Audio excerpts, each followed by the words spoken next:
Sí, en el grupo no. Ese que vio Suazo, resumen. Sí, ese es. Sí. 65. Bueno, ¿qué hago?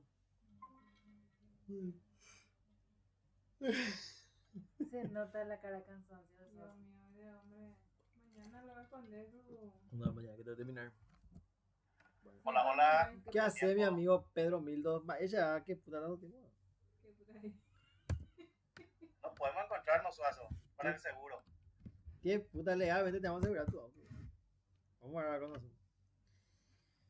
Bueno, vamos a someter el espíritu y vamos a arrancar. Ahí le diste agua, le diste. Sí, Gracias. Ingrid se preocupa más que yo. Ah, ahí estoy. Bueno. Bueno, vamos a arrancar en el repaso de Vos Costi. tenés todo, ¿verdad? Vamos a...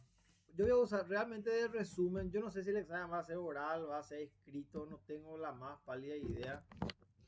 Pero vamos a estudiar como para rendir oral. Andar para nada. De repente. Arnaldo también vamos a rendir, ¿verdad? Con Erinero. Con el dinero de andar. Bueno, Este es ese es el programa, ¿verdad?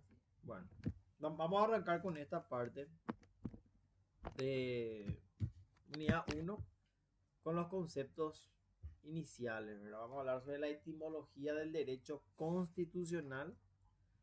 ¿Qué significa constitución? ¿Qué significa, verdad? Primero que nada. Y constitución significa reglar, establecer, ordenar o regular. Jelinek dice que la constitución es el principio de ordenación conforme al cual el Estado se constituye y desarrolla su actividad. Un concepto bastante general, ¿verdad? Que en términos generales nosotros aplicamos, pues, a partir de nuestra constitución, los demás cuerpos legales, o sea, las demás leyes tienen su fundamento, su fuente, ¿verdad? El Código Penal, el Código Civil, Laboral, etcétera, siempre en línea con los preceptos constitucionales. Kelsen dice que es la norma que regula la creación de las demás normas jurídicas esenciales del Estado y determina los órganos que legislan y procedimientos para hacerlo. Y además establece las normas básicas entre los asociados y la forma de aplicación del derecho. Esto es que contiene una superlegalidad. O sea, cuando hablamos entonces según la visión de Kelsen en la Constitución, Kelsen es un poco más abarcativo y un poco más específico a la vez, ¿verdad? Kelsen dice que la Constitución es la norma que sirve para la creación de otras normas. Kelsen dice que es la Constitución es aquella que determina los órganos que van a legislar y los procedimientos para hacerlo. O sea, cuál va a ser la forma en la cual se va a regular el procedimiento de funcionamiento de los órganos, ¿verdad? Y además, normas básicas, ¿verdad? Entonces, y aparte de la aplicación del derecho, ¿verdad? Entonces, Kelsen tiene una, vamos a decir, una definición mucho más abarcativa, mucho más exacta de lo que es la Constitución como tal. Él habla de una superlegalidad, o sea, de un cuerpo legal central, por eso hablar de una superlegalidad de la cual emana norma y a su vez también indica cómo funcionan los distintos órganos del Estado. Y de hecho que eso hace la Constitución, porque como sabemos está dividida tiene un preámbulo, una parte dogmática y una parte orgánica, que es donde justamente habla del funcionamiento de los órganos previstos, ¿verdad? Y aparte tiene las disposiciones finales y transitorias, ¿verdad? La definición que nosotros aplicamos en el derecho es que la Constitución es el conjunto de normas judiciales que tiene por objeto distribuir, limitar y controlar el poder del Estado. O sea, la Constitución, para mí, si me preguntan, es ese marco jurídico que relaciona al Estado con el sujeto. Exacto, es la relación que hay entre el Estado y yo. Y cuáles son las obligaciones del Estado y cuáles son mis obligaciones. Cómo el Estado cuáles son los límites del Estado en cuanto a su ejercicio de poder, ¿verdad? Para mí eso es la Constitución. En un sentido específico, la Constitución designa, dice, a la ley primera, fundamental y suprema. Claro, porque es la ley más importante. La ley suprema porque ninguna ley le es anterior. Justamente la Constitución es la primera ley, es la que constituye el inicio de la base jurídica de ese país, de ese Estado. Fundamental, porque de ella derivan todas las leyes y suprema por ser inviolable para los habitantes del territorio donde impera, y a ella debe adecuarse la actuación del gobierno. Eso en un sentido específico. En un sentido normal, es la norma superior que tiene por finalidad la prevención del proceso político, que implica la división, reciprocidad e interdependencia funcional de los poderes del Estado, como el reconocimiento con rango constitucional del derecho y garantía. O sea, en un sentido formal, en cuanto al... Porque formal viene de funcionamiento, viene de forma, ¿verdad? Y lo que hace la Constitución en un aspecto, o en un cierto sentido, es crear las reglas de juego, distribuir los poderes, establecer ese recíproco control e interdependencia, ¿verdad? Para que funcionen estos poderes del Estado, ¿verdad? Y reconoce aparte los derechos y garantías que tenemos nosotros los ciudadanos, ¿verdad? Respecto a la relación con el Estado. Y en un sentido material es el conjunto de normas que organiza el Estado y el ejercicio del poder político. O sea, según en qué sentido veamos, tenemos una distinta visión de lo que es la Constitución, ¿verdad? En conclusión, puede decirse que la Constitución es el conjunto de normas fundamentales para la organización del Estado que regula el funcionamiento de los órganos y del poder público. Que eso en un sentido formal. Y que establece los principios básicos para el ejercicio de los derechos y la garantía de los habitantes dentro del Estado. Entonces, esa es la Constitución, ¿verdad? Como tal, ese conjunto de normas que tiene por objeto distribuir, limitar y controlar el poder del Estado. Yo lo definiría así, mucho más corto, ¿verdad? Para no entrar en... Bueno, ¿cómo se clasifican las constituciones? Las constituciones, dice, las clasificaciones son ordenamientos que tienen por cuenta determinados ejes de elaboración. Teniendo en cuenta su elaboración, pueden ser constituciones originarias o constituciones derivadas. Cuando yo hablo de una constitución originaria, es aquella que tiene principios nuevos y originales para la regulación del proceso político y la forma de Estado. Ejemplo, la Constitución inglesa, francesa de Estados Unidos. O sea, no hay una ley anterior de la cual esta Constitución nace. Es la primera, es la originaria. De ahí parte todo, por eso se llama originaria. La derivada es aquella Constitución que toma de otras constituciones sus principios y se adaptan para la propia, ¿verdad? Pueden derivar de una constitución de su propio país o pueden derivar de constituciones originarias de otros estados. No contiene principios originales en relación a la conformación del Estado, sino adopta una o varias constituciones originarias, que es el caso de la nuestra, ¿verdad? Paraguay no es que inventó una nueva forma de gobierno y distribución de los poderes. Paraguay tomó seguramente la forma de organización de la Constitución de Francia o de Estados Unidos, tomó el preámbulo, ¿verdad? Entonces incorpora a su constitución. O mismo, nuestra Constitución del 92 deriva de la Constitución del 67, ¿verdad? Que fue otra vez reformada en el 75, creo que fue, no me acuerdo. En el 75 creo que fue reformada, pero no importa. Al punto nomás es que la Constitución derivada es aquella que es consecuencia de otra Constitución, que toma precepto de constituciones anteriores, ya sea del mismo país o de otros países. Esto es una forma de clasificación en función a su elaboración, ¿verdad? Si el profesor pregunta en el examen, Ingrid, según su elaboración, las constituciones, ¿cómo pueden ser? ¿Cómo se clasifican? ¿En originarias o derivadas? Según su elaboración. Exacto. Originaria y derivada. Teniendo en cuenta su codificación, pueden ser constituciones escritas o codificadas, o sea, un ratito. Un ratito. Ah, ya le respondí también. Bueno, puede ser escritas o... ¿Dónde me quedé? Escritas o codificadas, que es un texto normativo codificado como la nuestra, único, y se consagran las disposiciones fundamentales que estructuran jurídicamente al Estado. Este es el ejemplo de nuestra Constitución. Todas las normas que están en nuestra Constitución, o todas las leyes, todos los artículos, tienen rango constitucional. Están todas condensadas en un mismo cuerpo. Esa es la nuestra. Ahora, tenemos las constituciones no escritas o dispersas. Vamos a ver eso. Es aquella que no presenta sus normas en una unidad codificada en un texto único, formulada en actos producidos sin unidad de sistema, sean legales o consuetudinarias. Existen países que no tienen una constitución. Estados Unidos funciona más o menos así. Estados Unidos tiene una constitución, sí, en el que no tiene más de 20 artículos.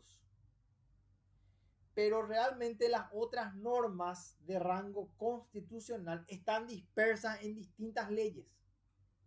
No sé si me siguen en ese sentido. O sea, no hay un solo cuerpo legal, tomando nomás el ejemplo, el ejemplo americano. Como que cada quien su propia Claro. norma. Me pasan mi código penal, por favor. Quiero nomás tomar el ejemplo, ¿verdad? Un ratito voy a aceptarle a alguien. Para poder entender más la figura.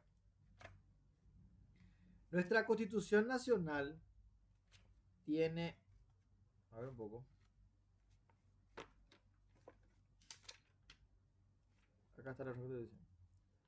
Aproximadamente tiene 291 artículos. Nuestra Constitución Nacional. Nuestra Constitución Nacional, si la tenemos que ubicar en esta clasificación, es una constitución codificada. ¿Por qué? Porque en un solo cuerpo legal se reúnen todas las disposiciones de rango constitucional. Exacto. En un solo cuerpo está todo. Una parte orgánica, una parte dogmática y las disposiciones finales y transitorias, ¿verdad? Entonces, esa es nuestra Constitución. En otros países no existe un cuerpo único en donde están todas las normas de rango constitucional, sino que están dispersas en distintos cuerpos legales. Entonces, esa es la Constitución no escrita o dispersa, también se le llama. Y después tenemos la Constitución mixta. Se inicia como codificada, pero incorpora apéndices o constitucionaliza normas que alteran su fisonomía. Austria dice que toma este tipo de constitución, ¿verdad? O sea, aparte de tener una constitución, tiene otras normas que están fuera de la constitución, las cuales tienen rango constitucional. Eso no ocurre con la de Paraguay. La nuestra es escrita, ¿verdad? La no escrita o dispersa creo que es la americana, no estoy seguro, pero yo creo que la americana podría ser un ejemplo de dispersa, ¿verdad? Bueno, ahora, esa es una segunda forma de clasificar a la Constitución en función a su codificación. O sea, a cómo se técnicamente, legislativamente, cómo se construyó esa Constitución. Como un cuerpo único, o como leyes dispersas, o como un híbrido de esas dos. Entonces, según su codificación, esa es una segunda forma de clasificar.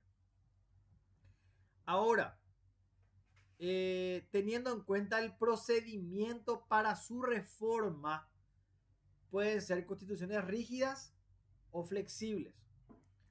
Cuando yo hablo de constituciones rígidas, son aquellas que solo pueden ser reformadas mediante un procedimiento distinto y más agravado que el utilizado para dictar las leyes ordinarias, siempre que haya control de la constitucionalidad de la legislación. Y vamos a recordar cuál es el mecanismo de elaboración de una ley. Nosotros dimos esto en lógica, en introducción al derecho. Habíamos dicho que había un proyecto de ley que va a una cámara de origen, que es revisada por una cámara revisora, que luego la pasa al ejecutivo y el ejecutivo la puede promulgar. Más o menos, hablando mal y pronto, ese es el circuito de una norma, de una ley, ¿verdad? Las constituciones rígidas no toman este procedimiento para modificar la constitución. Las constituciones rígidas como la nuestra necesitan que se convoque a una convención nacional constituyente para que se pueda reformar la constitución. O sea, si yo quiero cambiar nuestra constitución, no puedo apelar al proceso para dictar una ley para poder reformar la constitución. No, tengo que llamar a una convención nacional constituyente, la cual va a reformar la constitución por un proceso burocrático bastante rígido, vamos a decirlo, ¿verdad? Ahora, cuando hablo de constituciones flexibles, este tipo de constituciones sí admite la enmienda mediante el mismo mecanismo empleado para la legislación común. O sea, vamos a suponer que Paraguay tenga el sistema de constitución flexible. En ese caso, si es el supuesto de hecho, si yo quisiera cambiar la constitución en Paraguay bajo el sistema de constitución flexible, no necesitaría nada más que el poder legislativo, a través de una mayoría, dicte una ley que cambie la constitución. Exacto. Dicte una ley que tenga rango constitucional que vaya a modificar la constitución. Nada más, exacto. Eso no ocurre así. En realidad nuestra constitución es de tipo rígido, no es de tipo flexible. Hay países en los que sí, por una cuestión de economía. Argentina. Bueno, Argentina, por ejemplo, tiene esta forma de constitución flexible, ¿verdad? Que ya el Congreso de por sí puede modificar la constitución. Nosotros no. Nosotros, Paraguay, necesita, no es que el Congreso puede cambiar, no. Hay que llamar a una convención nacional constituyente, se llama referéndum y ahí recién se puede reformar la constitución. O sea, es mucho más complejo. Entonces, desde el punto de vista del procedimiento para su reforma, la constitución puede ser rígida cuando es mediante un proceso distinto, burocrático, mucho más complejo su modificación, y puede ser flexible cuando recurre al procedimiento de sanción de una norma común para su reforma.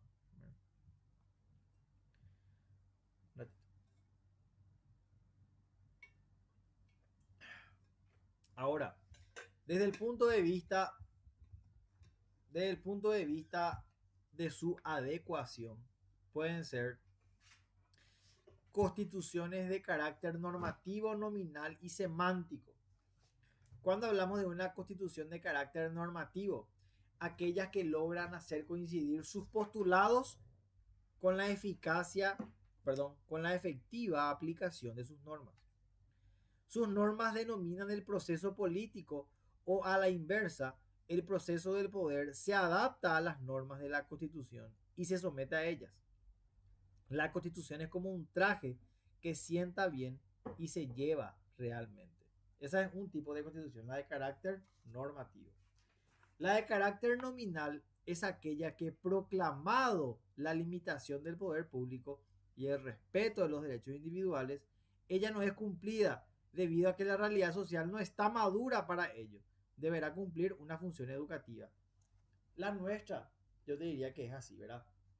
Porque si vos lees nuestra constitución, dice: se garantiza el acceso a la educación, a la salud, a la vivienda, a la libertad, y nada de eso pasa. O sea, es de carácter nominativo realmente, porque si vamos a ir por eso, prácticamente ninguna ley de la Constitución, ninguna norma se cumple, ¿verdad? Son puras garantías, pero ninguna es efectiva. Y la Constitución de carácter semántico es aquella que, si bien es cumplida, no regula adecuadamente la limitación del poder público ni asegura el ejercicio de los derechos individuales ni la democracia. No hay periodicidad en la función pública, la consulta popular por plebiscito es digitable, no hay pluralismo político sino partido único. Estas son otras constituciones de otros regímenes políticos. Entonces, si yo tuviera que clasificar según a las constituciones, según el punto de vista de su adecuación, pueden ser de carácter normativo cuando la ley se adecua a la realidad del pueblo, o pueden ser de carácter nominal cuando son meramente enunciativas las normas que no realmente no se cumplen, ¿verdad? Pero son de carácter educativo. Señor, señora. Suazo, Sí, ¿en qué punto de la bolilla 1? Bolilla 1, ¿verdad? bolilla 1. Espera, ¿qué te iba a decir? Concepto, clases, racional, normativa. Estoy en el segundo punto.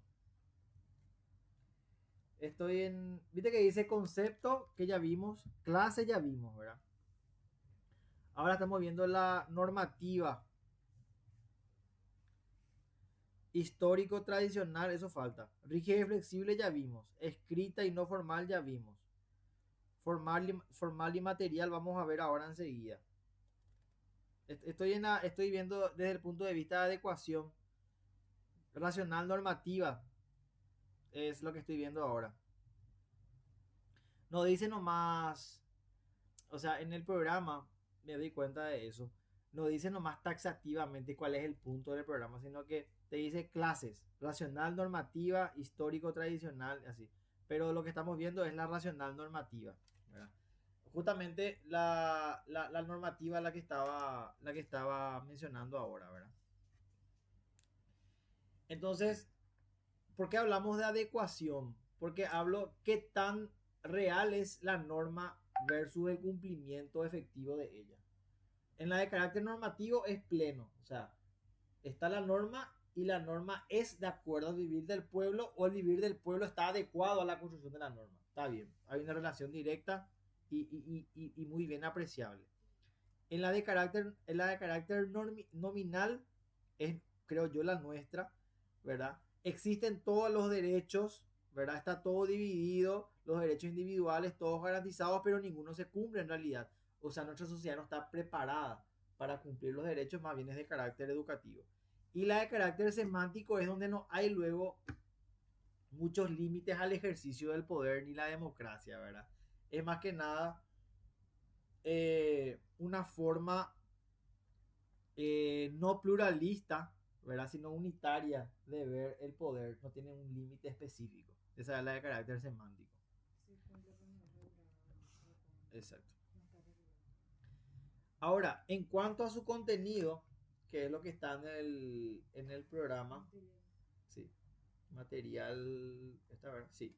Tenemos la constitución material y tenemos a la constitución formal. La material consiste en un conjunto de reglas que tratan materias puramente constitucionales, integrada por la normativa legal como por la normativa social. Y la constitución formal es la elaborada según el procedimiento previsto en la propia constitución, consustanciada con la forma escrita elaborada por medio de un documento solemne establecido por el poder constituyente o por la legislatura ordinaria.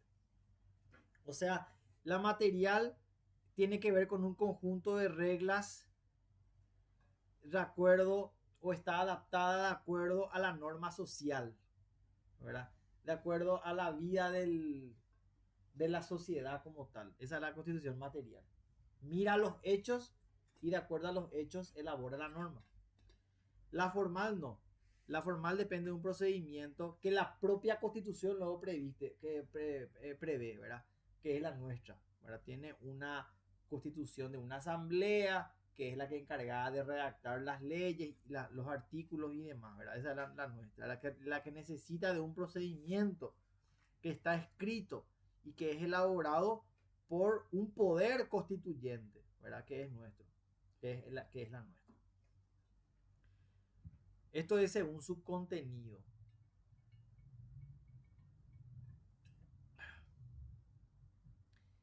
Y según su finalidad tenemos el programa. Verá que estoy mirando para no desarrollar de balde. Sintética y analítica. Sí, pero tenemos eso en el programa. No. No tenemos. Este no tenemos en el programa. Por lo tanto, este tampoco no tenemos. Constituciones pétreas o eternas, definitivas, democráticas, autocráticas, cortas, extensas, totalitarias, autoritarias. Eso no tenemos dentro del programa. Sí. Voy a pasar porque no tenemos dentro del programa. Ahora sí. Parte de una constitución. Nuestra constitución tiene, si no estoy equivocado, 3 partes. Un preámbulo, 4 creo que tiene. Un preámbulo donde se encuentra, dice, el exordio, el prefacio, todo aquello que se dice antes de dar principio a lo que se trata de narrar. Una parte dogmática donde se establecen los principios y de estructuración del Estado y la situación de las personas dentro de la sociedad. Dice, es la parte de la Constitución que sienta los principios, reconoce los derechos y establece las obligaciones y efectúa declaraciones. O sea, en donde están los dogmas, en donde están los principios, están declarados los derechos, ¿verdad? Y la parte orgánica es la estructura y la organización del Estado. O sea, en la parte orgánica está todo lo que es el funcionamiento del Estado, cómo está dividido, cómo funciona, cómo está compuesto. Y después están las disposiciones de reforma, ¿verdad? En ella establece los procedimientos a través de los cuales pueden reformarse o enmendarse la Constitución. Y por último está las disposiciones finales y transitorias, que son disposiciones que operativizan la vigencia de la nueva Constitución con respecto a la otra. Rigen por periodo corto de tiempo, siendo solo instrumentos jurídicos para evitar sobresaltos. Entonces, cuando tengamos que dividir a la Constitución, vamos a mencionar lo primero que tenemos, ¿qué pasó? Tenemos el preámbulo, donde está hay una declaración, un prefacio, es una introducción. La parte dogmática que consagra los derechos individuales de la persona. La parte orgánica, donde está determinado, descrito el funcionamiento y la distribución de los órganos estatales. Las disposiciones de reforma, que es el procedimiento el cual debe de seguirse para poder reformarse o enmendarse la Constitución. Y las disposiciones finales y transitorias, que son leyes que operativizan la entrada en vigencia de esta Constitución. Esas son las partes de la Constitución, de nuestra Constitución. Ok. Ahora vamos a ver qué es el poder constituyente. Dice, es la competencia y capacidad para constituir o dar constitución al Estado, es decir, para organizarlo. El poder constituyente es una técnica, un medio por el cual el pueblo se otorga o reforma una constitución de un Estado.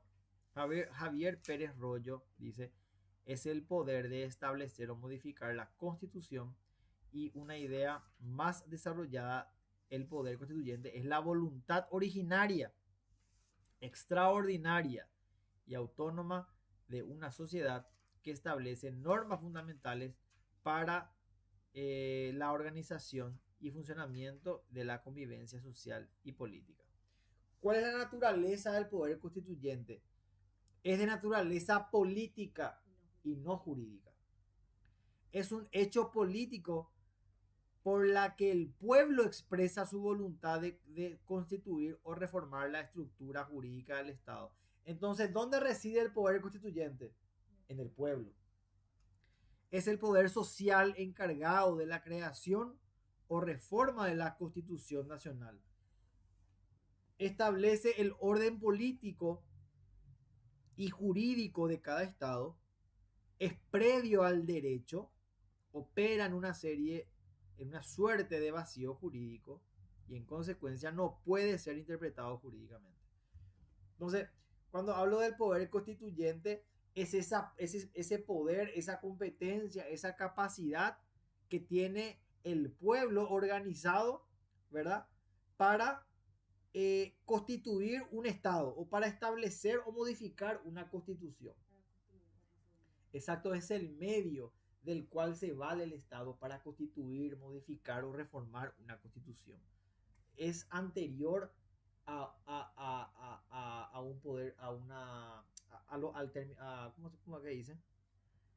Es anterior, dice, había una parte que decía,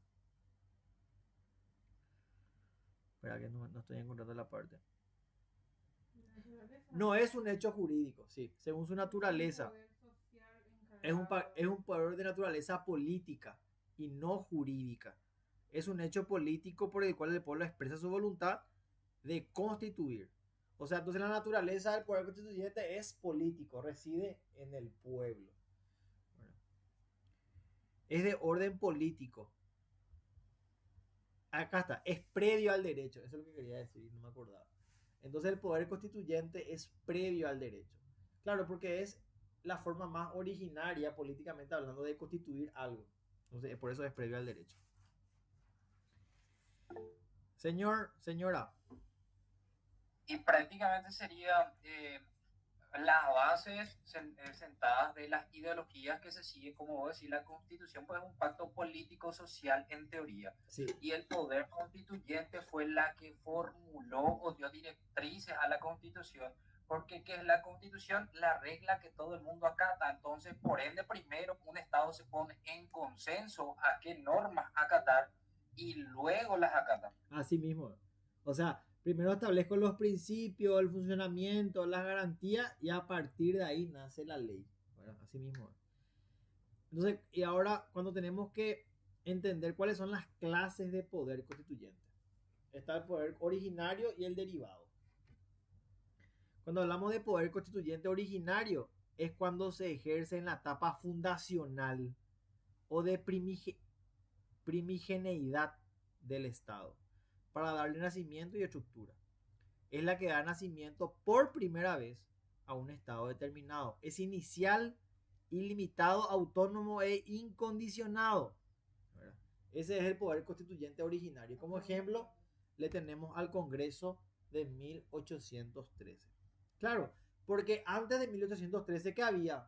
Colonialismo. Éramos una colonia española. Entonces el Congreso de 1813 es esa etapa fundacional de una nueva organización del Estado reconociendo la independencia del país. Entonces, es una etapa fundacional. Ese es el poder constituyente originario.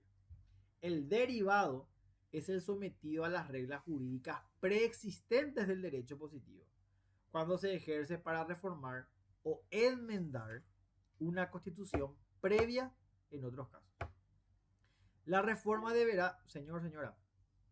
Un ejemplo de lo que es el poder derivado fue la reforma de la Constitución para lo que es las reelecciones ilimitadas para que Stroessner pueda seguir en el poder, por ejemplo. Ahí está.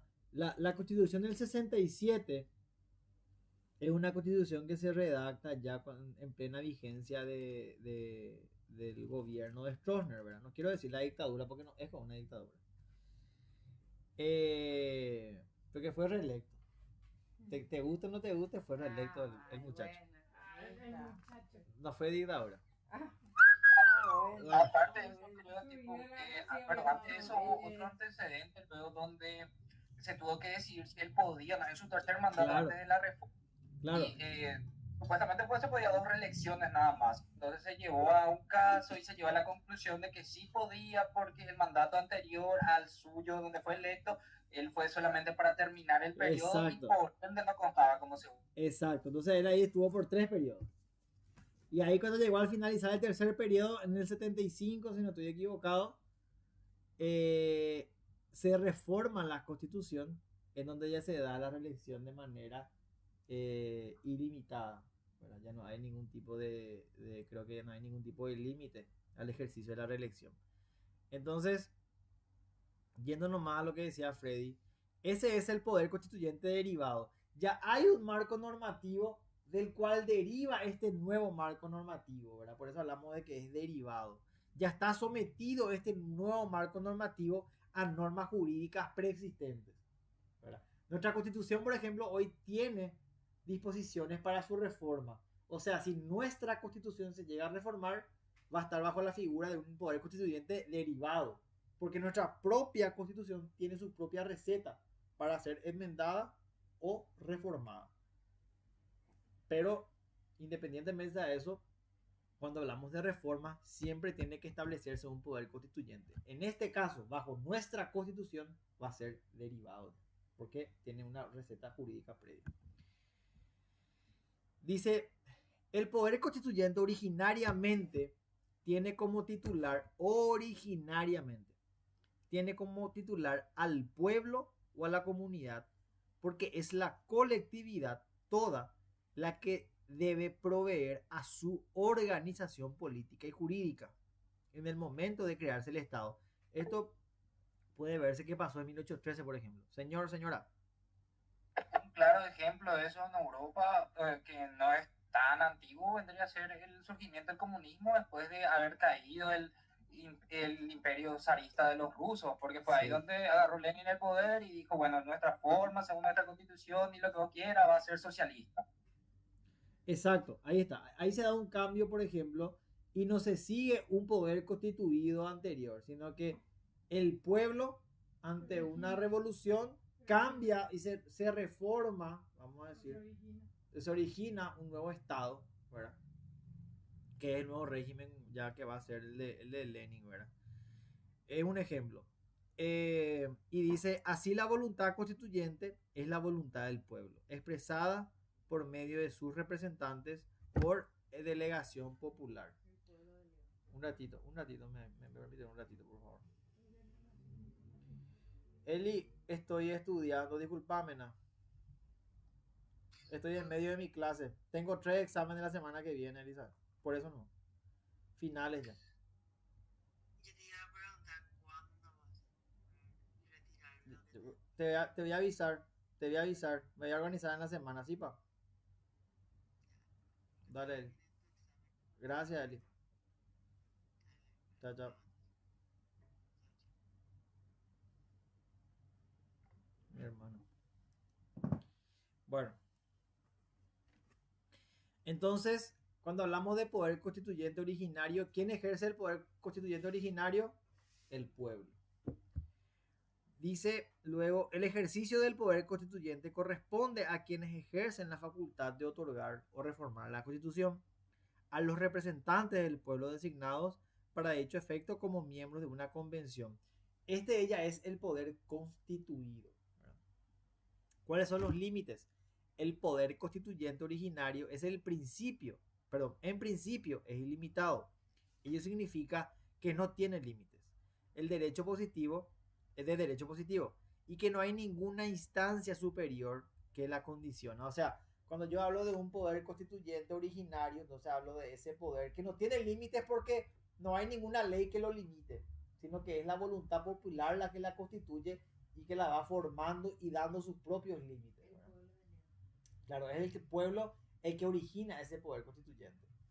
Y es como producto de ese poder constituyente que a través de unos representantes se constituye el poder constituido, que es la Convención Nacional Constituyente, que es otra figura. Dice, ahora bien, la ilimitación no descarta límites suprapositivos de valor, justicia o derecho natural, los límites que pueden derivar del derecho internacional público, o sea, los tratados, condicionamiento de la realidad social, y cuando hablamos de límites extrajurídicos, que viene a ser de contenido como historia, geografía, ideología, política, dominante del partido que tiene la mayoría de la estructura social imperante, ¿verdad? Esos son límites extrajurídicos.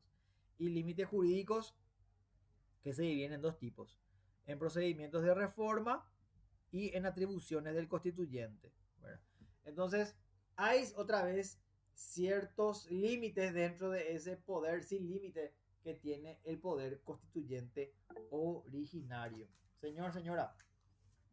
Un ejemplo podría ser ponerle, famoso siempre decían la República de Luque. Bueno, ponerle que el Luque en sí se independiza, así como lo quiere hacer Cataluña o demás colonias, y tipo dice, bueno, acá en Luque se está permitido la esclavitud. Entonces, ese sería un poder originario que no podría proseguir por el simple motivo de que las reglas internacionales intervendrían en él. Claro, ¿verdad? son algunos límites, algunos límites, son algunos condicionamientos en cuanto al ejercicio ilimitado de ese poder constituyente originario. Bueno, el tema de la ideología también, ¿verdad? Son todos ya límites preestablecidos a los cuales ese poder constituyente, en función a sus mayorías, podría inclinarse, ¿verdad? Pero son límites que están demarcados. Pero dentro de esos límites realmente no hay un límite. Ellos son libres de conformarse como quieran. Ahora, vamos a los conceptos, que es la última parte de este programa, de esta unidad, perdón. Dice derecho constitucional, concepto. Y tenemos tres conceptos.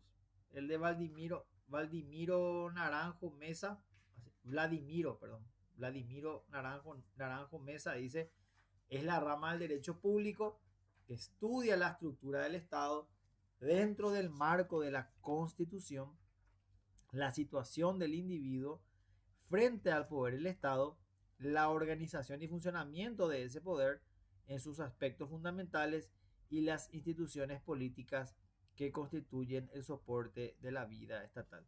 Entonces, es una rama del derecho público, el derecho constitucional para Vladimiro Naranjo. Según Pablo Lucas Verdú, es la rama del derecho público interno que estudia las normas e instituciones relativas a la organización y el ejercicio del poder del Estado y a los derechos y libertades básicos del individuo y de sus grupos en una estructura social.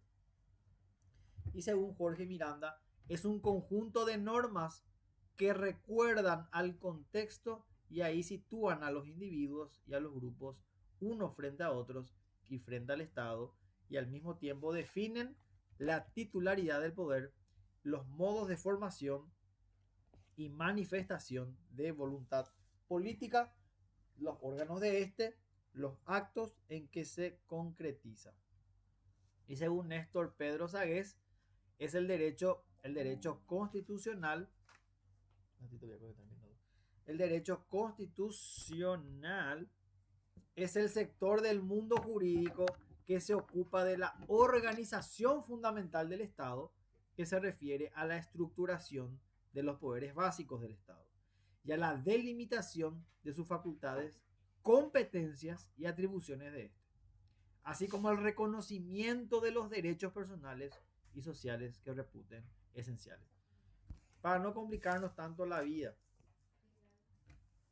el derecho constitucional, podemos decir, porque los tres, por lo menos Pablo Lucas Verdú y Vladimiro coinciden en eso, es una rama del derecho público que estudia la estructura del Estado dentro del marco de su constitución. Eso es el derecho constitucional. Lo demás ya es redundar, ¿verdad? Pero es eso, una rama del derecho público que estudia la estructura del Estado dentro del marco de esa propia constitución, ¿verdad? Eso es derecho constitucional. Ok. Dice acá en negrita subrayado, es el conjunto de normas jurídicas de competencias supremas de un Estado que son elaboradas racionalmente por el poder constituyente. Este concepto también está buenísimo y es bien corto, como concepto de derecho constitucional. Y reitero, es el conjunto de normas jurídicas de competencias supremas de un Estado que son elaboradas racionalmente por el poder constituyente. ¿Cuál es el objeto del derecho constitucional? Dice, el objeto de una disciplina jurídica configura el contenido de la misma y conforme a ella es posible señalar que el derecho constitucional tiene como objeto la consideración del conjunto de principios, normas jurídicas y consuetudinarias que delimitan la relación entre las personas dentro de una sociedad estatal por medio de los derechos y garantías y determinan la estructura organizativa del poder público, estableciendo las modalidades de acceso al ejercicio del poder público y las competencias de los órganos públicos. O sea, el objeto es, por un lado, garantizarnos, asignarnos derechos para poder regular nuestras relaciones entre ciudadanos de ese mismo Estado, y por otro lado, crea la estructura de la constitución de ese poder público al cual llamamos Estado, estableciendo cómo va a funcionar, cómo se va a ejercer el poder y cómo va a estar compuesto ese poder funcional, ¿verdad? O sea, tiene ese doble objeto, ¿verdad? ¿Qué derecho tengo yo y cómo va a estar organizado el Estado y cómo va a ser o cuál va a ser su funcionamiento? Ese es el doble objeto del derecho constitucional. ¿Cuáles son los fines de nuestra Constitución? Reconocer la dignidad humana con el fin de asegurar la libertad, igualdad y la justicia, reafirmar los principios de la democracia representativa, republicana, participativa y pluralista, y ratificar la soberanía e independencia nacional. Esos son los fines de nuestra Constitución. Ahora, la relación con otras ciencias y ramas del derecho. Sí, en el programa. Estoy controlando que siga. Con la ciencia, ¿cómo se relaciona el derecho constitucional con la ciencia política? Dice George Bourdieu, no sé cómo se lee el apellido. Es la ciencia que se propone estudiar las relaciones de autoridad y obediencia y los efectos de estas sobre el comportamiento de los hombres, para llegar a una explicación coherente e inteligente de la estructura y del dinamismo de las sociedades políticas. Con la sociología, aportando elementos básicos para la estructuración del derecho constitucional, y con la historia, indiscutiblemente, una de las grandes auxiliares de toda ciencia jurídica y particularmente del derecho constitucional, es el fundamento descriptivo de todas las ciencias sociales. También se relaciona con la geopolítica, la filosofía política, la ética social y con la geografía política. La importancia, dice también, ¿verdad? ¿Qué es importancia? No. Hablamos ya directamente de la, a ver, relaciones con otras ciencias y ramas del derecho, dice. Derecho constitucional comparado. Vamos a ver. No. Formación. Sí. Formación del derecho constitucional. ¿No será uno comparado? No. Espérame un ratito. Sí, la formación directa. Formación del derecho constitucional. Derecho constitucional dice, el derecho constitucional aparece a fines del siglo XVIII y a principios del siglo XIX. Esto no significa que antes no existían normas constitucionales, pero la ciencia del derecho constitucional nace como disciplina autónoma y sistemática después que el Estado revolucionario reemplazó al absolutista. Se encuentran antecedentes del derecho constitucional en los documentos medievales de España e Inglaterra. En la Carta Magna de 1215, en Francia se formula la Declaración de los Derechos del Hombre y del Ciudadano en 1789, o sea, en plena Revolución Francesa, que no es una constitución, pero cuyos principios habían de producirse en las próximas constituciones de Europa y América. El constitucionalismo se propaga por todo el mundo, pero la gran época del florecimiento del derecho constitucional tiene lugar a partir del último tercio del siglo XIX. La Asamblea Constituyente de 1791 en Francia decidió las facultades de derecho enseñarán la Constitución francesa. Recién en 1878, el nombre de derecho constitucional se impuso definitivamente en las universidades de Francia y España en 1812. En Paraguay, desde la creación de la Escuela de Derecho en la Universidad Nacional por la Ley 12 de julio de 1882, se imparte la cátedra de Derecho Constitucional hasta la fecha. ¿Cuáles son las fuentes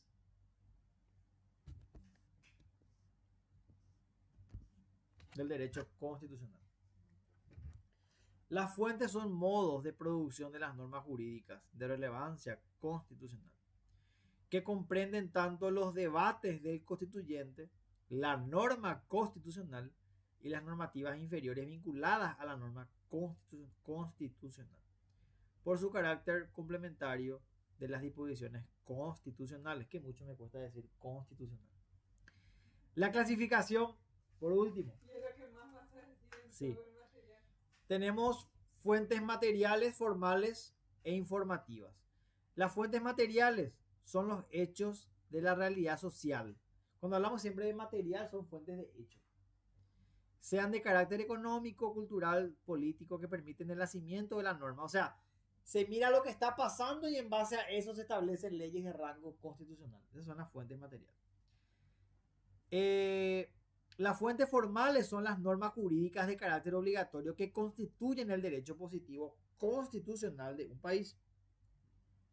La Constitución, las leyes ordinarias y orgánicas, la jurisprudencia de la Corte Suprema y en especial de la Sala Constitucional. Entonces, la fuente formal es aquella que está inspirada en la norma y tiene una forma de nacimiento. No es que mira tanto lo que está pasando de facto o en la realidad social, sino que se inspira en el derecho mismo. Y la fuente informativa, que es la doctrina y la jurisprudencia de los tribunales. Estas son las fuentes del derecho constitucional. O sea, cómo se crea constitución a partir de estas fuentes materiales que observan la realidad, de estas fuentes formales que miran el derecho existente y las fuentes informativas que miran la jurisprudencia de los tribunales. A partir de ahí se crea constitución. Con eso terminamos la unidad número 1. ¿Qué tal hasta ahí? ¿Me van siguiendo? Seguimos en el viaje, mi querido Sí, Suazo. Ay, güey, y esta es la primera bolilla. ¿Verdad? Muy Sí, la parte histórica de... Yo me acuerdo mal por eso hablando. Digo, Un tanto extenso, pero sí. interesante. Suazo Claudio. Ay, Dios mío. Esto se está grabando, por favor, decime que sí. Sí, se está grabando. Gracias. Tengo que subir 30.000 clases. Bueno, sí. No sé cuándo estoy grabando. Tengo que ver las clases, tengo que subir todito. Bueno, ahora vamos a hacer la bolilla 2. Vamos a hablar de los antecedentes históricos. Más alegre todavía. Sí, vamos a hablar un poquito de historia. Vamos a tratar de ser sintéticos. Dice, la provincia del Paraguay en la etapa colonial estuvo regida por una serie de códigos y recopilaciones dictadas por la metrópolis española. Claro, nosotros éramos una colonia hierra. De manera que hacia el final de esta etapa el ordenamiento jurídico positivo de la colonia estuvo integrado en orden de prelación por. La más importante era la recopilación de Indias de 1860 como norma suprema. Esa era la norma que nosotros utilizábamos. Que estaban integradas por las cédulas, providencias y ordenamientos del rey, leyes del Reino de Castilla, conformada por la recopilación de las leyes de Toro de 1505, los ordenamientos y pragmáticas reales, leyes de fueros y la cédula real del 27 de septiembre de 1537, que otorgó a los pobladores de Asunción la facultad de llenar acefalías de poder con su propia decisión. Estos son antecedentes históricos en cuanto a disposiciones de carácter constitucional durante nuestra historia. Ahora, hablando ya directamente desde la perspectiva de nuestra independencia, ¿verdad? O por lo menos de nuestra declaración de independencia. Vamos a hablar del reglamento de gobierno de 1813. No era una constitución como tal, pero era un instrumento constitucional. Era un documento. El reglamento emanado del Congreso de 1813 es la primera manifestación encaminada a garantizar el Estado paraguayo independiente. 2 años antes, pero ya no habíamos independizado. Entonces, se crea un reglamento de gobierno. Según su autor, Justo Prieto, el doctor Francia y Fulgencio Yegros, quienes fungirían como cónsules de la República, con este reglamento se fija la forma consular de gobierno y es el primer peldaño para la dictadura perpetua del doctor Francia. El 26 de agosto de 1813, Fulgencio Yegros, Pedro Juan Caballero y José Rodríguez de Francia, José Gaspar, sobrevivientes de la Junta Gubernativa ante el pedido de Buenos Aires de enviar representantes para la constitución de un Estado o Asociación de Pueblos Unidos del Río de la Plata, convocan a un congreso compuesto de 100 diputados elegidos en comicios libres, solteros desde los 23 años y casados sin límites de edad.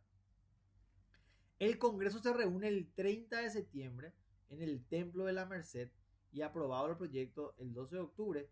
Esta convocatoria es de singular importancia por 2 razones. La primera, dice, se rechazaron las propuestas de don Nicolás de Herrera, que era enviado a Buenos Aires, y queda al frente de la Junta solo el capitán Fulgencio Yegros. Es la primera reglamentación electoral del Paraguay independiente. Utiliza la expresión República del Paraguay, que de esta forma fue la primera en el Río de la Plata. O sea, según este documento, según el reglamento de 1813, Paraguay se convierte en la primera república del Río de la Plata. Y su segunda resolución que permitió, aunque fuera de temario, la convocatoria, la aprobación del reglamento de gobierno. Entonces, son 2 resoluciones principales que se tomaron en este primer congreso del 12 de octubre. Este congreso que se reúne el 30 de septiembre, y que aprobó el proyecto el 12 de octubre. Este reglamento solamente contempla el comportamiento orgánico del nuevo Estado y comprendía 17 artículos y tenía las siguientes características. O sea, entonces acá hablamos de una parte más que nada orgánica y no dogmática. Prescinde el reconocimiento, establecimiento y garantía de los derechos como de toda enunciación de principio de garantía. O sea, no se menciona ningún tipo de derecho acá. Acá lo único que se menciona es cómo va a funcionar el Estado. Por eso hablamos de un reglamento puramente orgánico. Ausencia de una dogmática limitativa de poder.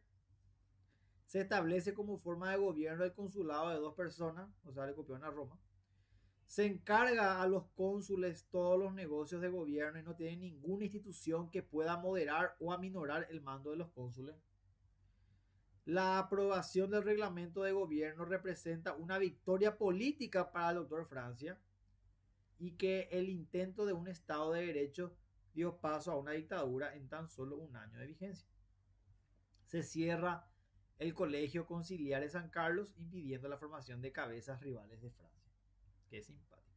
Entonces, claro, pues este reglamento era un reglamento meramente de carácter orgánico. Acá no había ningún dogma, ningún principio, ningún derecho, nada. Esto es, el Estado va a funcionar así y punto. Eso fue. O sea, lo que podemos entonces entresacar como importante de este reglamento de 1813 es que se menciona por primera vez el nombre de República del Paraguay, por lo menos literalmente, no literalmente, pero se reconoce que Paraguay es la primera república del Río de la Plata, por lo menos en papeles.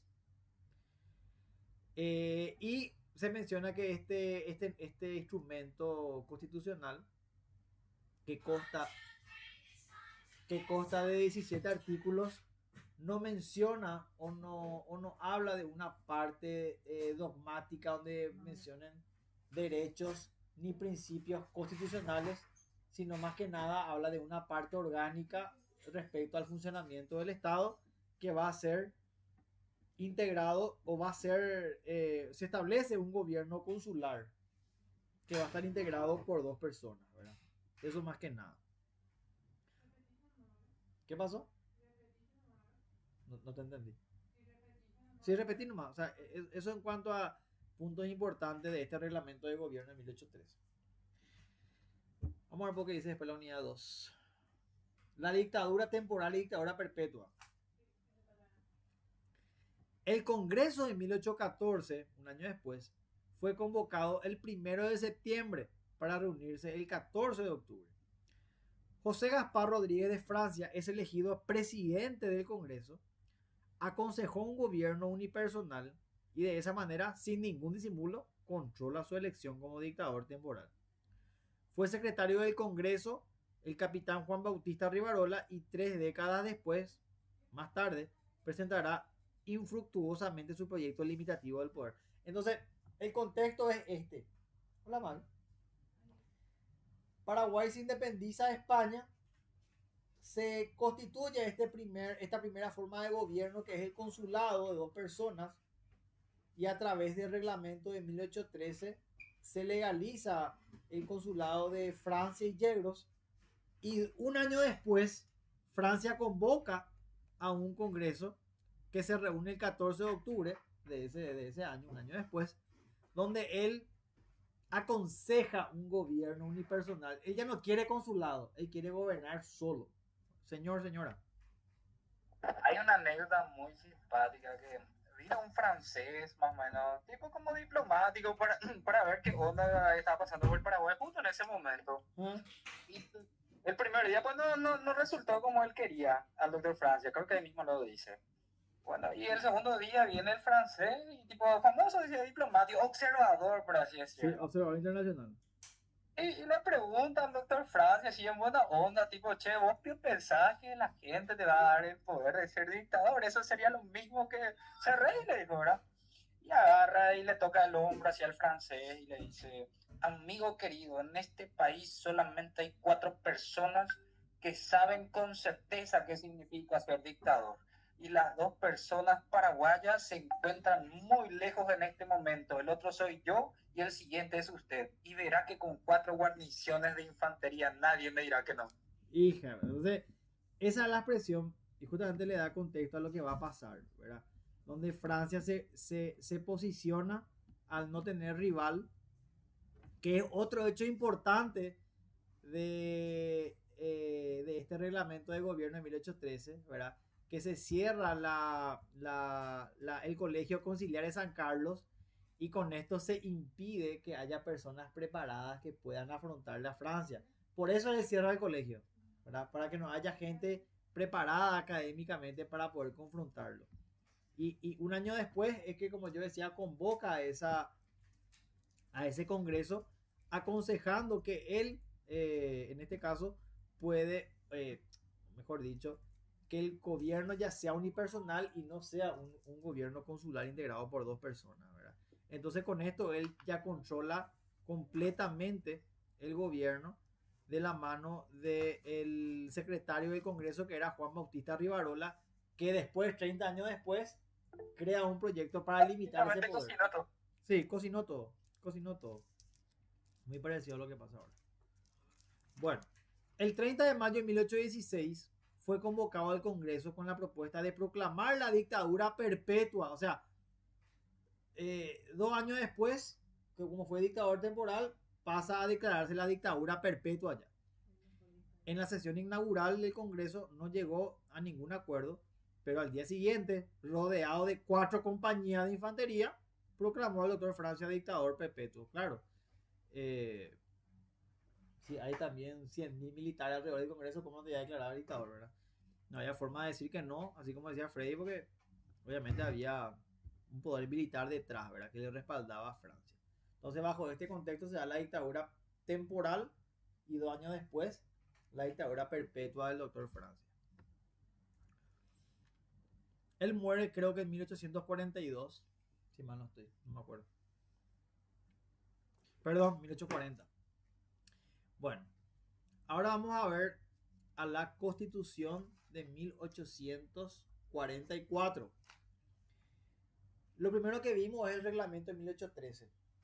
Ahora vamos a ver la Constitución de 1844. Al fallecimiento del dictador, el 7 de septiembre de 1840, el país presentaba un cuadro desolador en el aspecto institucional. Claro, porque él era el único, la única cabeza pues era él. Porque no había instituciones ni establecimientos que sirvan de resortes y ayuden a la acción del gobierno. Él acaparó todo el poder. Qué animal. En el Congreso de 1841 reorganiza la vida institucional del Estado paraguayo. Imagínense, ¿no? 30 años atrás que teníamos ahí nosotros.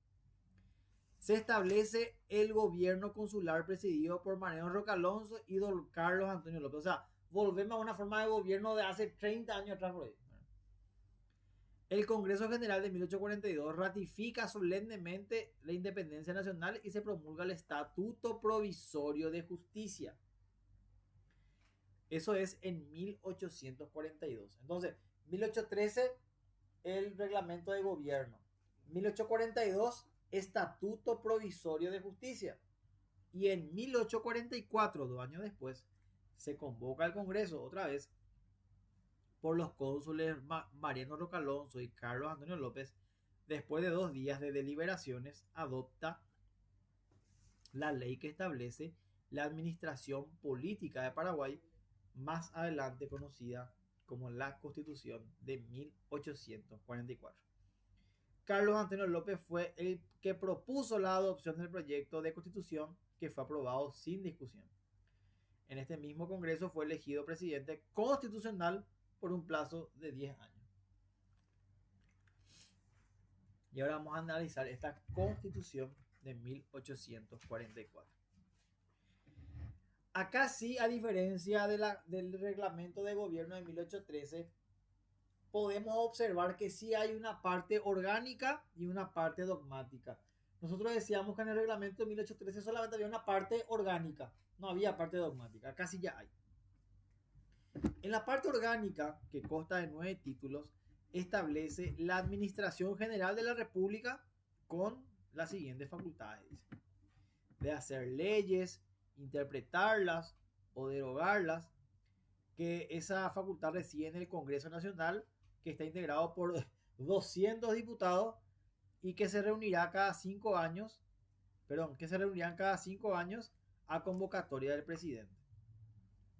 De ejecutar las leyes y reglamentarlas, eso reside en la Corte, en el Supremo Poder Ejecutivo, y de aplicar las leyes, que reside en los jueces y tribunales establecidos por la ley.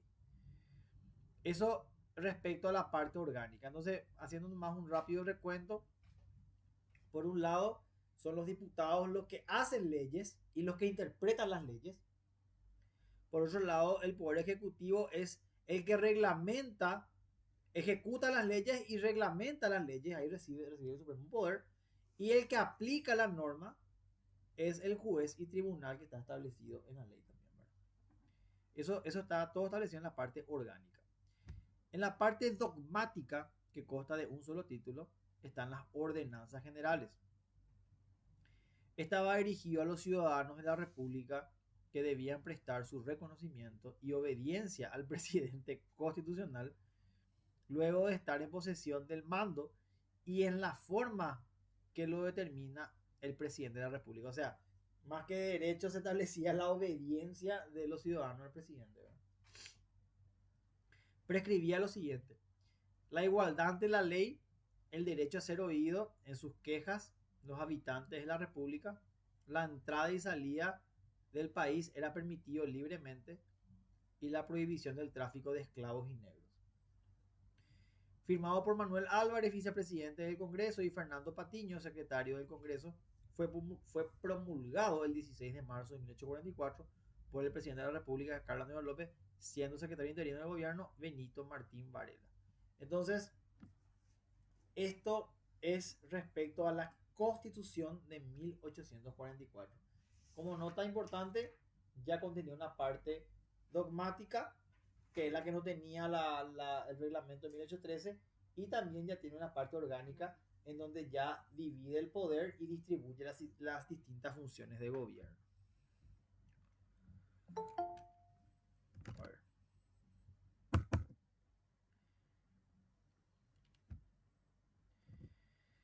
Bueno, ahora Eh, nosotros hablamos que hubo una ley intermedia en 1842 que era el Estatuto Provisorio de Justicia, ¿se acuerdan? Que 2 años después se promulga la Constitución de 1844. Hablando de este estatuto, dice, establecía la organización de los juzgados y la creación del cargo de juez de apelaciones y se reglamentaron las funciones de jueces de paz. O sea, más que nada, este reglamento estaba dirigido al funcionamiento del Poder Judicial. El 13 de marzo de 1844, el Congreso convocado por los cónsules Alonso y López, después de 2 días de deliberación, adopta la ley que establece la administración de la política de Paraguay, más conocida como la Constitución, que es lo que nosotros acabamos de ver hace un ratito.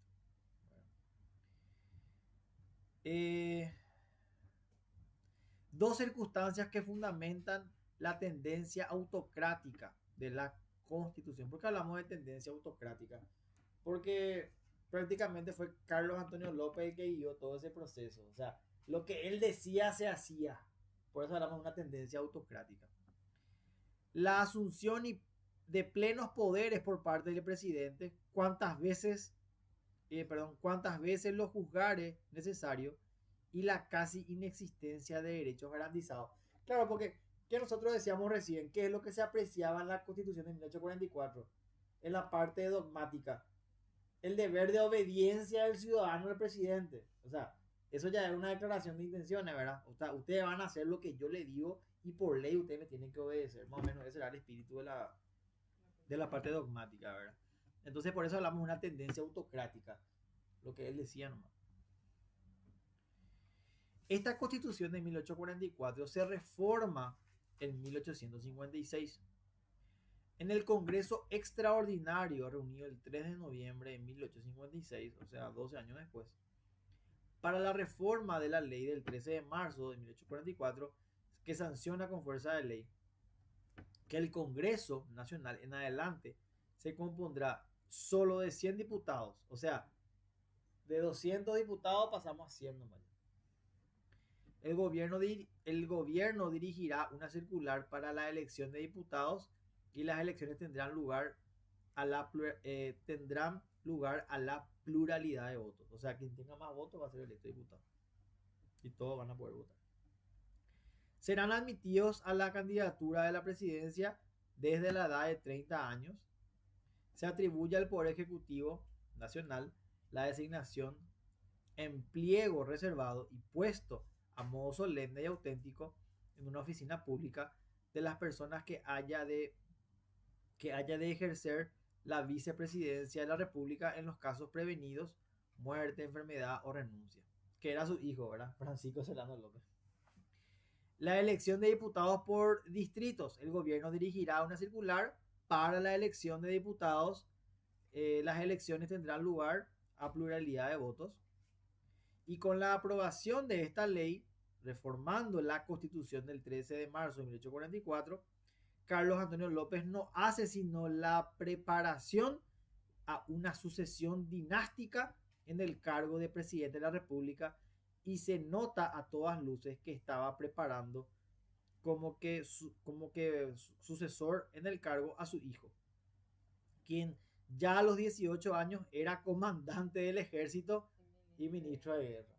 O sea, esto era una especie de despensa del Paraguay, ¿verdad?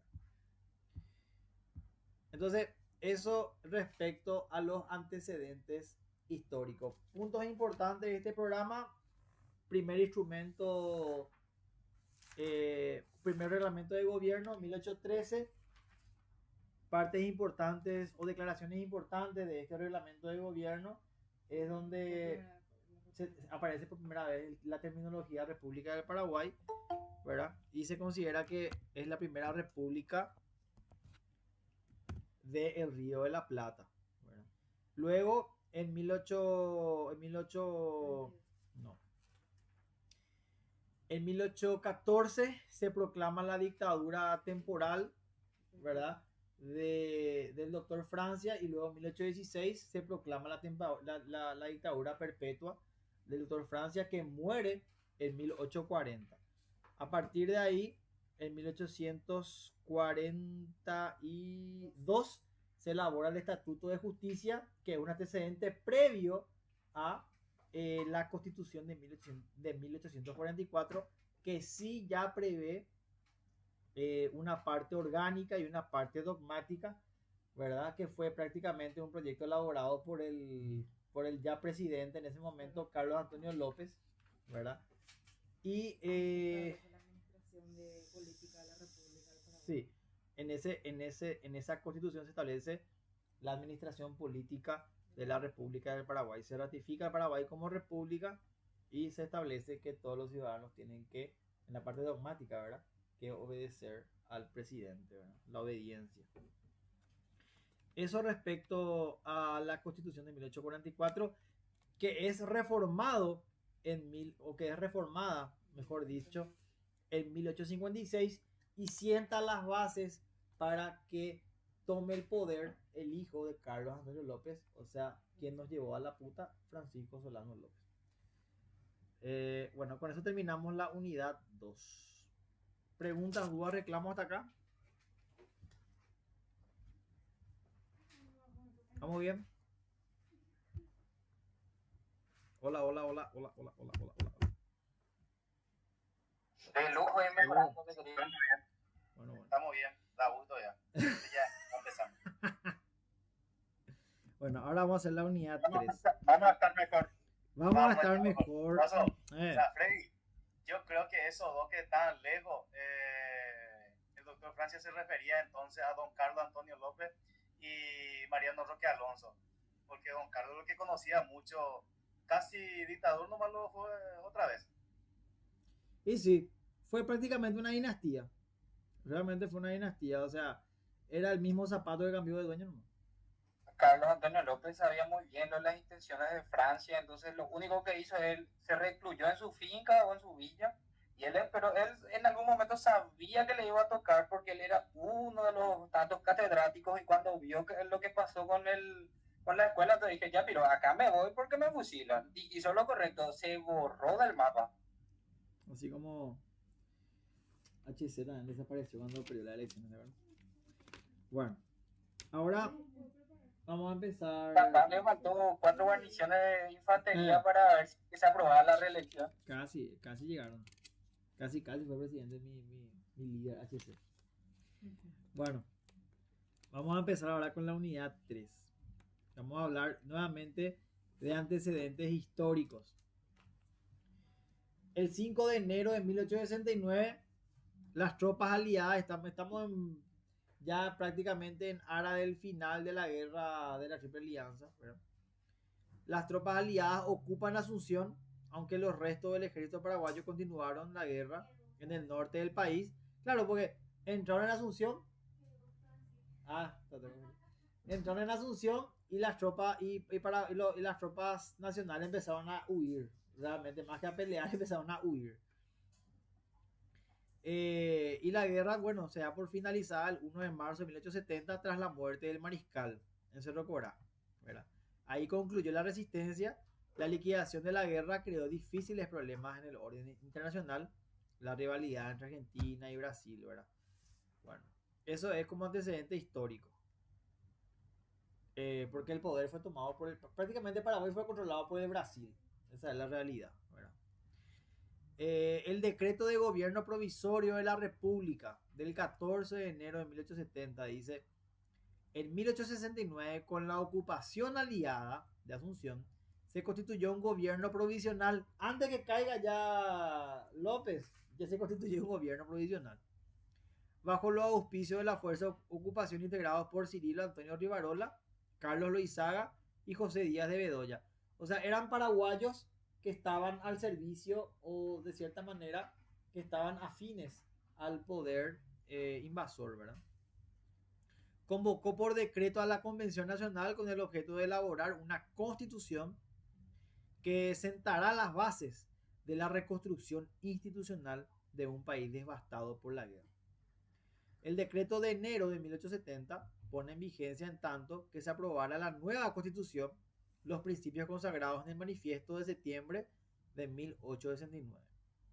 Entonces el contexto es este, ¿verdad? En plena guerra, ya con la invasión de las tropas aliadas, el ejército leal a López huye hacia el norte y ocupan Asunción tropas brasileras y argentinas, ¿verdad? Acá constituyen de la mano de políticos afines una nueva declaración que va a ser la base del decreto de gobierno provisorio de 1870, ¿verdad? Este decreto es un manifiesto este decreto pone en vigencia ya lo manifestado en septiembre de 1869. ¿Qué se manifestaba en este decreto? Que se garantizaba la libertad, la propiedad y la seguridad de todos los habitantes. El hogar doméstico se constituye un lugar sagrado.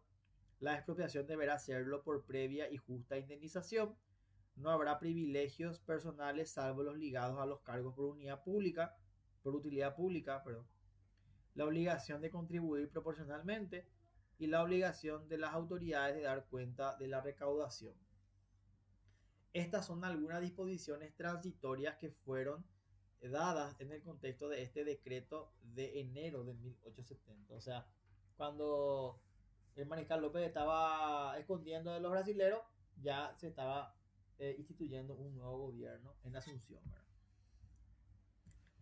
Hay más. La irretroactividad de la ley, la igualdad ante la ley, o sea, todo lo que no le gustaba a López.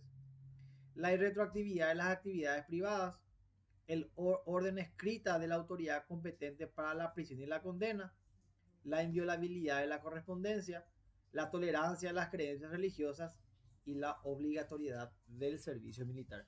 Todas estas son disposiciones establecidas en este decreto de enero de 1870, que son las bases, a su vez, de la Constitución de 1870. ¿Cuáles son las circunstancias históricas de la sanción de esta Constitución? La Constitución de 1870 señala un precedente revolucionario en cuanto al procedimiento escogido, porque por primera vez un cuerpo especializado, la Convención Nacional Constituyente, es convocada exclusivamente para ordenar jurídicamente al país. O sea, desde que nos independizamos 60 años antes o 59 años antes, es la primera vez que un cuerpo colegiado se reúne para debatir y hacer ley. Ya no va a depender de una sola persona que hace lo que se le canta. O sea, tuvo que destruirse el país para que otro venga a decirnos lo que nosotros tenemos que hacer bien. Dicho de otra forma. Perdón por mi plagio. Realizadas las elecciones convencionales, acuden a ella dos primeros partidos políticos de nuestra historia. O sea, ya empezamos a ser país, ya empezamos a organizarnos, porque nos decían pues los de afuera cómo teníamos que hacer. Primero tenemos a la figura del Gran Club del Pueblo y el Club del Pueblo. No había mucha inspiración para los nombres, pero por lo menos eran partidos políticos. Victorioso el... ¿Qué pasó? Habrá más de uno que votó equivocadamente. Así como perdón si hay masones presentes, la logia simbólica, la gran logia simbólica. Y Pirata un poco más en cambiar el nombre de mi hijo, ¿verdad? Pero bueno, no importa. Victorioso el Gran Club del Pueblo, sus representantes se sentaron en los escaños de la convención junto a perdedores en gran e inédita expresión de pluralismo. Fueron electos 54 convencionales, 42 por la mayoría y 12 por la minoría. El 15 de agosto de 1870, la convención inició sus deliberaciones con 41 convencionales presentes. O sea, era la primera vez que un poder constituido se iba a encargar de redactar la nueva constitución. Ya no era la voluntad ni de Carlos Antonio López, ni de Francia, ni de tu tía. Acá era una convención. La mesa de la convención estaba integrada por Federico Báez como presidente y por José II del CUT y Jaime Sosa. La sesión inaugural tuvo importante presencia de los generales en jefe de las fuerzas aliadas, o sea, de Brasil y de Argentina, Julio de Bedía y José Antonio da Silva Guaymaraes, como manifestación vigilante de las fuerzas de ocupación. ¿Sí son todos brasileños? fuerza de ocupación. El autor del proyecto de la futura Carta Política fue Juan José de Kut, que fue tomado por la comisión redactora, de la que también era parte el propio de Kut, como guía para el trabajo. O sea, más o menos era el único que sabía hacer las cosas. Tanto la comisión redactora como la propia convención casi nada modificaron del original. O sea, lo que presentó de Kut fue prácticamente real lo que se utilizó, ¿verdad? Se hicieron 3 alteraciones. Al estado laico del proyectista, que prohíbe legislar estableciendo religión alguna, la convención se opone y aprueba la oficialidad de la religión católica apostólica romana. Acá yo le aplaudo a De Kut. El tipo 160 años antes ya se adelantó, porque nuestra constitución pues es de corte laico. Y ahí él en 1870 ya quería hacer una constitución de corte laico y nosotros, no, vamos a hacer una constitución católica. Bueno, me quiero playar. En el artículo referente al estado de sitio fue eliminada la supresión de las garantías constitucionales como quería el proyectista. Esto respecto a la declaración de estado de sitio. O sea, donde haya estado de sitio, entonces se elimina la supresión de las garantías. O sea, van a existir garantías constitucionales aunque exista estado de sitio. Esa fue una buena corrección que hicieron. Un poco autoritario por parte de De Kut. Y fue suprimido el artículo 34 que propiciaba el matrimonio civil por ser considerado muy adelantado a su época. O sea, Juan II de Kut propuso cosas importantes y nosotros, como grandes indios que somos, nos encargamos de posponer y de cambiar. El 18 de noviembre se disiente el último artículo de la Constitución y se fijó el día 25 del mes para la jura de la misma. Promulgada la Constitución, el presidente provisorio, Cirilo Antonio Rivarola, y manda que en cada cabeza de departamento o villa, las autoridades, presidido por el juez de paz y asociado con 2 vecinos idóneos, se proceda a la lectura en voz alta desde la Constitución, de su artículo 1 al último. O sea, es como que en todo el país se dijo, bueno, en cada municipio, en cada villa, en cada departamento, van a ir a leer la Constitución. Un juez de paz con 2 vecinos van a leer toda la Constitución. Qué buena idea, me encanta. ¿Cuál es la característica de esta Constitución de 1870? Dice, la Constitución de 1870 significa para el Paraguay la incorporación jurídica de las ideas liberales vigentes en el Río de la Plata. O sea, la Constitución de 1870 es de corte liberal. La Carta Magna fija claramente el concepto de república al incorporarse en sus articulados la recta separación de los poderes, la alternabilidad en el máximo al cargo del poder ejecutivo. O sea, ya había un límite. La responsabilidad del funcionario público, la publicidad de los actos de gobierno, la consagración de los derechos y garantías individuales. En la parte dogmática, en la cual se reconocen los derechos y garantías por fin constitucionales como la libertad del trabajo, del comercio, la libertad de ejercer toda industria lícita, la libertad de reunirse pacíficamente, la libertad de peticionar a las autoridades, la libertad de permanecer, transitar y salir del país. ¿Saben por qué esto yo le voy a contar? ¿Saben por qué se establece la libertad de permanecer, transitar y salir del país? Porque en la época del mariscal no se podía mover sin permiso de él. Vos te querías mover entre ciudades, tenía que pedir permiso. Y eso no podía hacer. Entonces por eso se establece. Y en la época de Francia sí que no podía no salir del país. Nada no podía hacer. Imagínate tampoco. Tuvieron que venir a invadirnos para que tengamos libertad. Pero bueno. Y la libertad de publicar sus ideas para la prensa sin censura. Libertad de profesar libremente su culto. Señor, señora.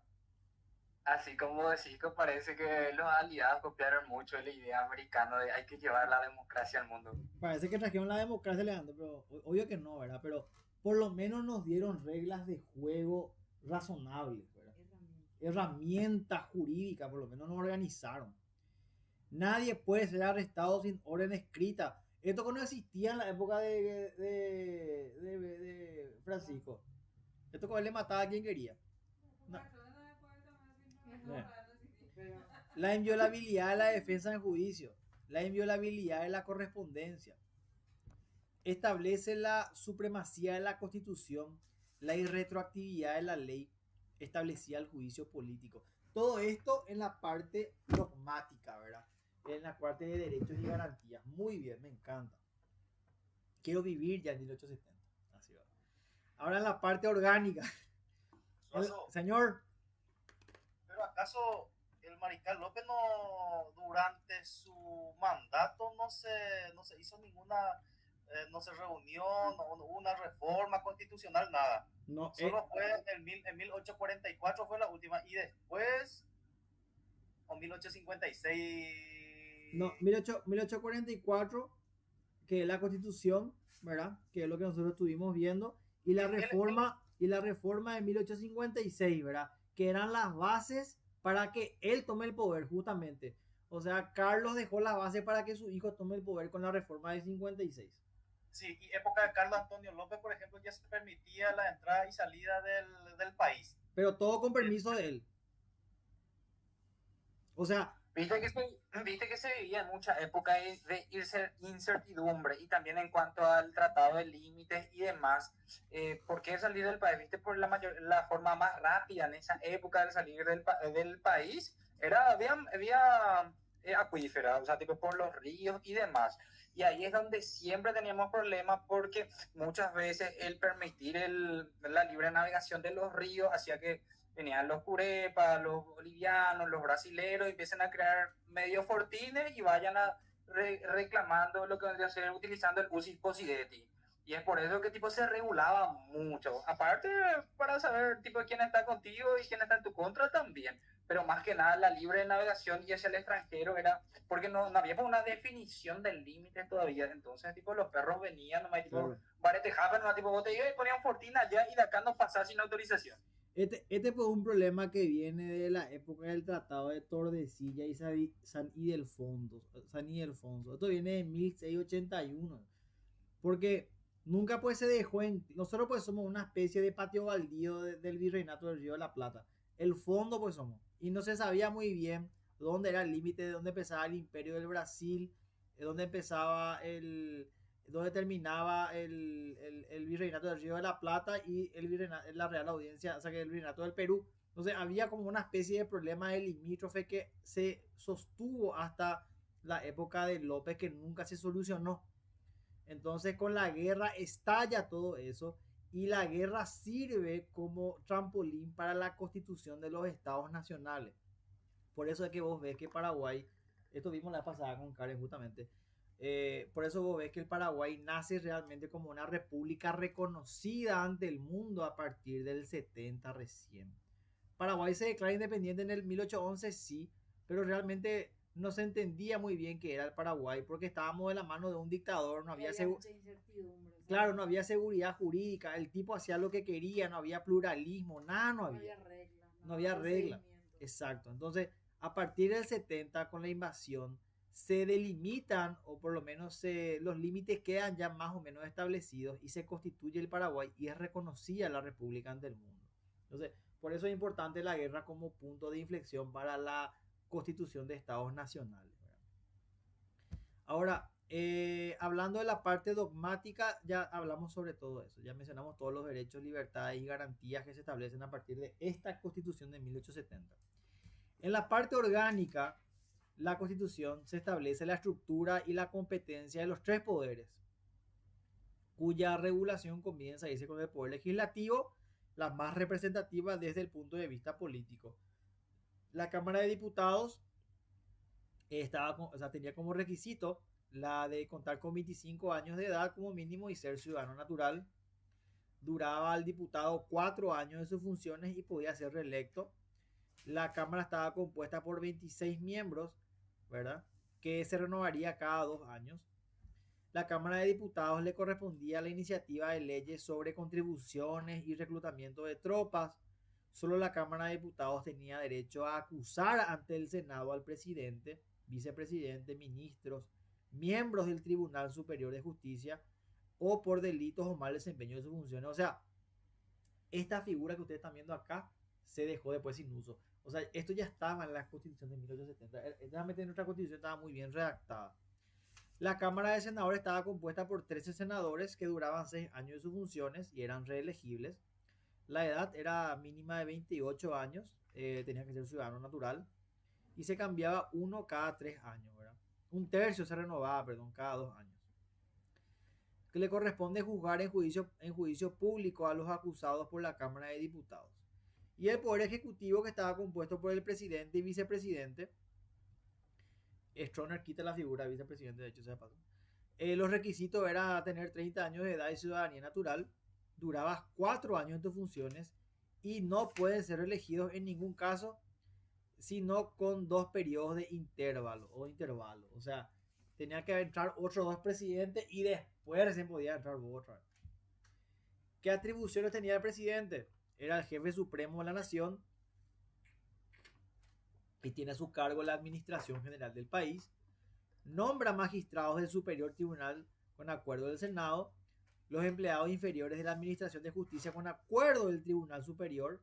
Puede indultar o conmutar pena.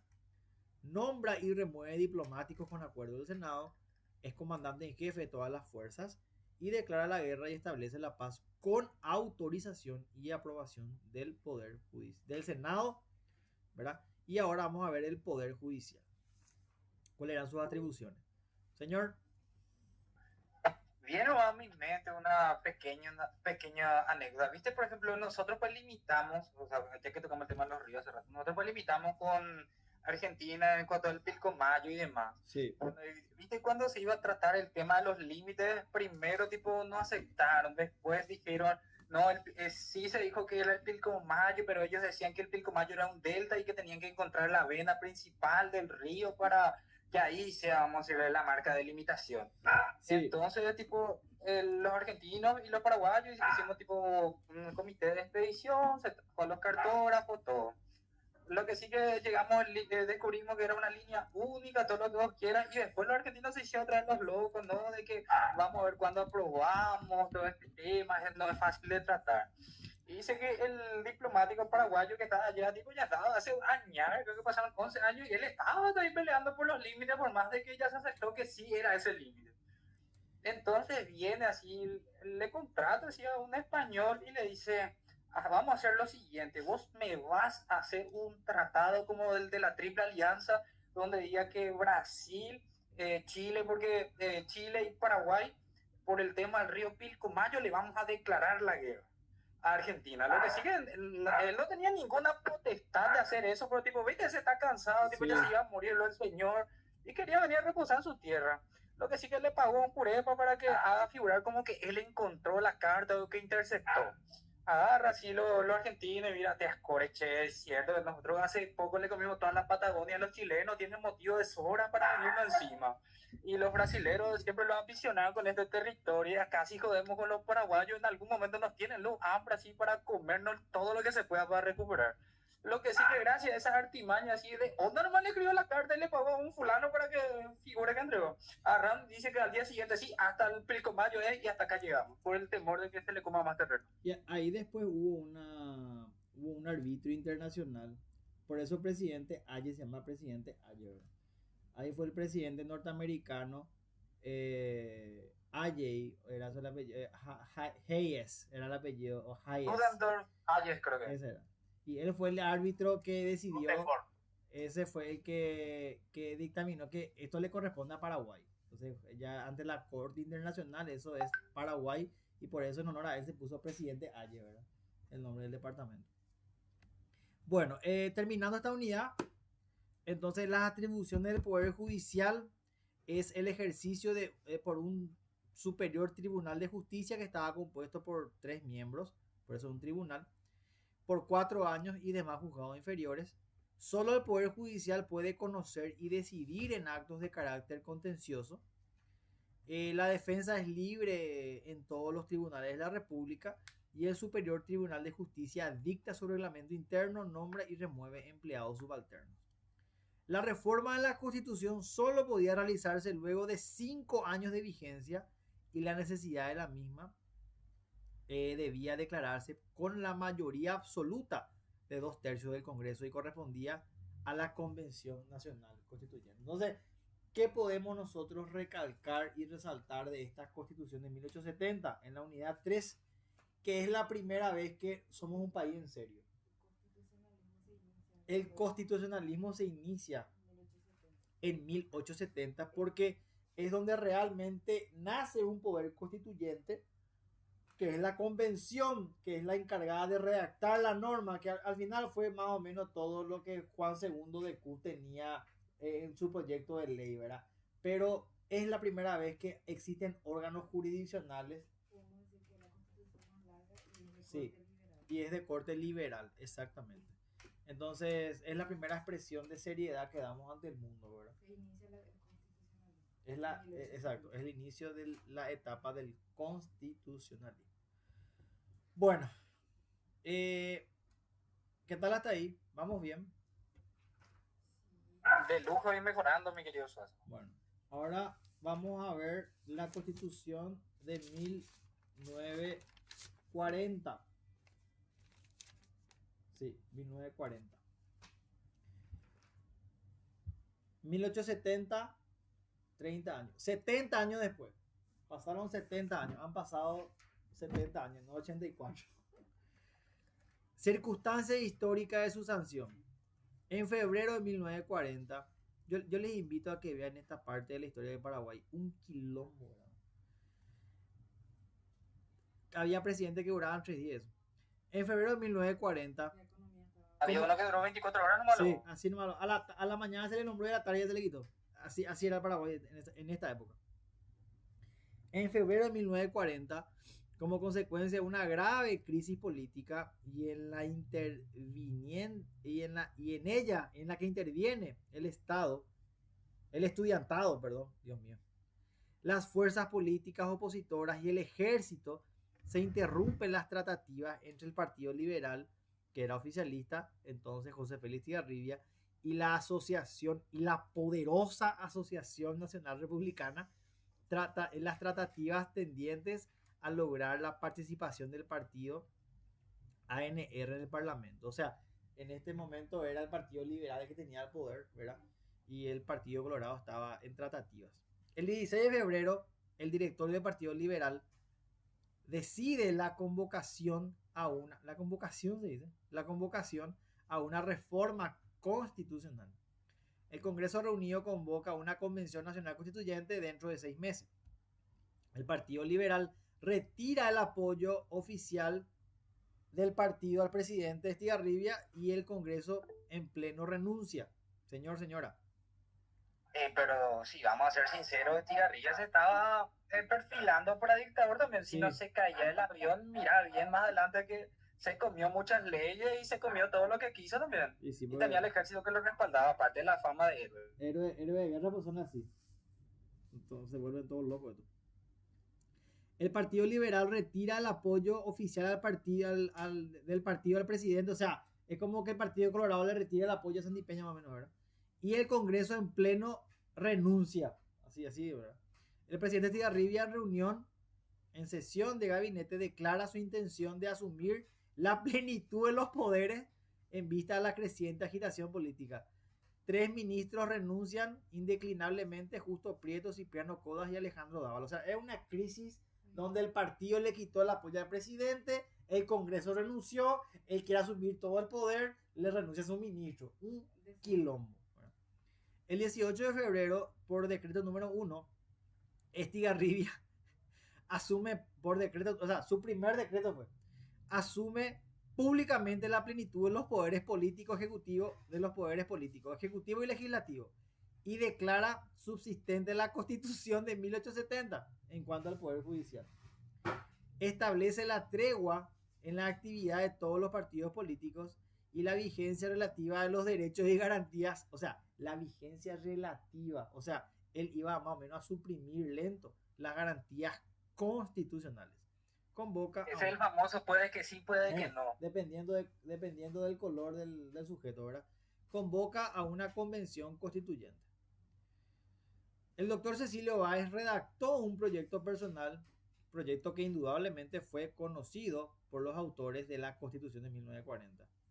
El 10 de julio, el general Estigarribia y en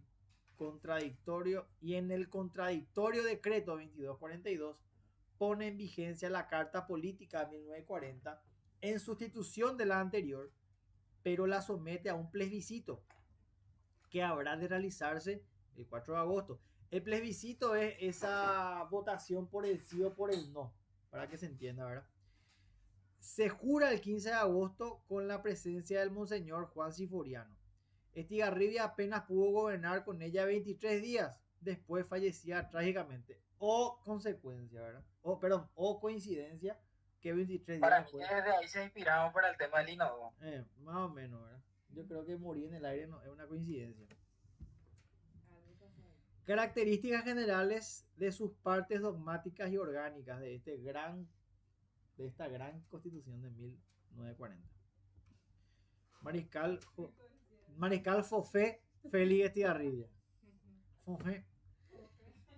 En el aspecto orgánico se suprime el sistema bicameral de las Cortes. Vamos a retroceder en el tiempo para sustituirla por una Cámara de Representantes, así como se prescinde de la vicepresidencia de la República. O sea, acá es donde nosotros vemos un retroceso. En vez de que haya Cámara de Diputados y Cámara de Senadores, no, una Cámara no va a haber. Y vamos a quitar al vicepresidente. Se crea un Consejo de Estado al cual pretende trasladar algunas de las funciones que anteriormente correspondía al legislativo. Claro, pues van a ser todos sus leales. Pues. El carácter regresivo, acá dice lo, ¿verdad?, de 1940 se manifiesta en la ruptura del equilibrio de poderes, que tiende a concentrar en el Ejecutivo ciertas facultades que le tornan un factor de anulación de los otros poderes. Y los resultados son reelección presidencial, facultad presidencial para disolver la Cámara de Representantes y gobernar por medio de decreto ley durante el receso. Dios mío. Veto absoluto del Ejecutivo para cualquier sanción de leyes provenientes del Legislativo y la supresión de la responsabilidad política del presidente luego de suprimir la institución del juicio político y otros. En cuanto al Poder Judicial, era ejercido por la Corte Suprema de Justicia de 3 miembros, por el Tribunal de Cuentas y los demás tribunales y juzgados inferiores que establezca la ley. Entonces, ¿qué podemos decir de esta Constitución?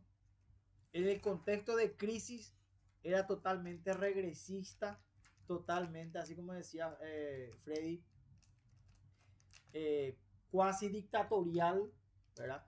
Porque suprime o anula una de las cámaras y solamente crea un sistema unicameral, relativiza derechos y garantías constitucionales, crea un consejo, ¿verdad?, de Estado que intenta tomar varias de las atribuciones de poder legislativo, elimina la figura de la vicepresidencia de la República y pretende gobernar a través de los decretos leyes, ¿verdad? Entonces, es una constitución, y también se admite la reelección, es una constitución sumamente regresista, ¿verdad? Bueno, después tenemos la Constitución del 67.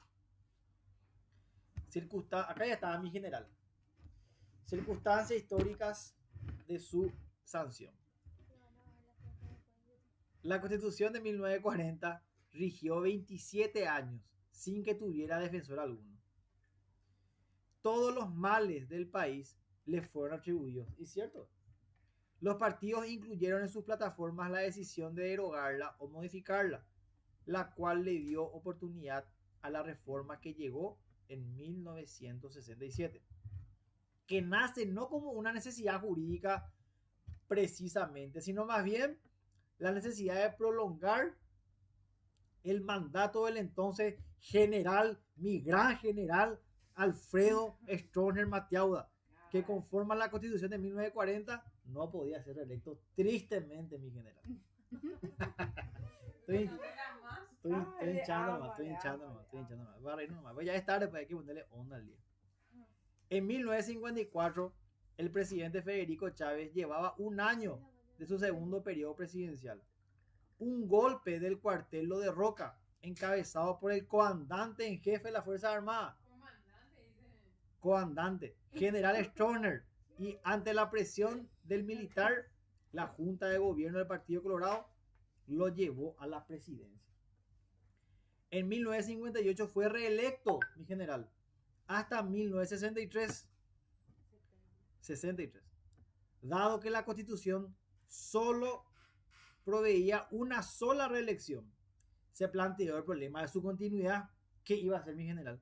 Una ley emanada de la Cámara de Representantes interpretó lo que decía Freddy, el respectivo artículo constitucional, en el sentido que el presidente dice que completar un periodo ajeno no estaría impedido de cumplir 2 periodos propios, y fue reelecto hasta el 68.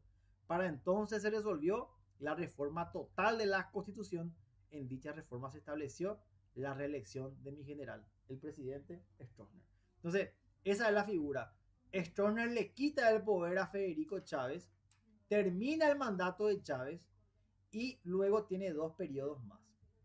Acá surge una cuestión nomás, que es la que mencionaba Freddy hace rato, ¿verdad? Que esta Constitución de 1940 No establecía el sistema de reforma. no establecía la reelección indefinida solamente por un periodo. Y una parte de la biblioteca, por así decirlo, decía, no, Stroessner hizo el periodo de Chávez más su propio periodo, ya no puede ser reelecto. Y otra parte de la biblioteca decía, no, él completó el periodo de Chávez, tuvo su primer periodo y le corresponde un periodo más. Entonces eso fue lo que se hizo, y a partir de ahí sí ya procedió a reformar completamente la Constitución, ¿verdad? Ese fue el famoso, el pueblo necesita de su liderazgo, y que haya asumido por la incompetencia de otros Claro. es excusa suficiente para hacerle subir otra. Sí, hoy tenemos luz. Es la serie presidente. Me la dieron. Característica. Ande y Taipuya, obra de mi general. Características generales de su parte orgánica y dogmática de esta Constitución, ¿verdad? Contiene, acá está mi general.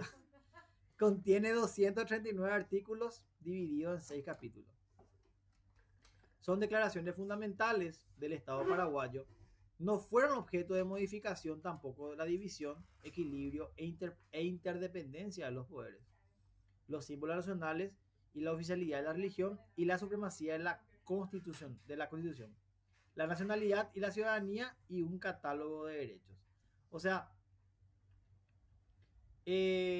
no se modificó nada respecto a la interdependencia de los poderes, los símbolos nacionales, la oficialidad de la religión. Todo siguió igual, ¿verdad? Se reconoce el habeas corpus, no solo el del tipo reparador, sino el preventivo. Instituye la acción del amparo. Qué grande, mi general.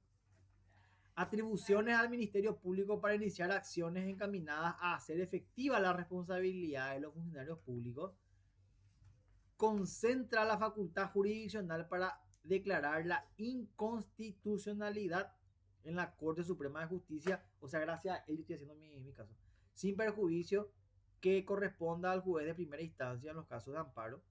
Se crean instituciones dictatoriales que concentran en el Poder Ejecutivo atribuciones vitales que facilitan un estado peligroso constitucional, como la facultad de declarar estado de sitio, disolución del Congreso, subordinación del Poder Judicial al Poder Ejecutivo y la supresión del juicio político al presidente de la República y la reelección presidencial indefinida.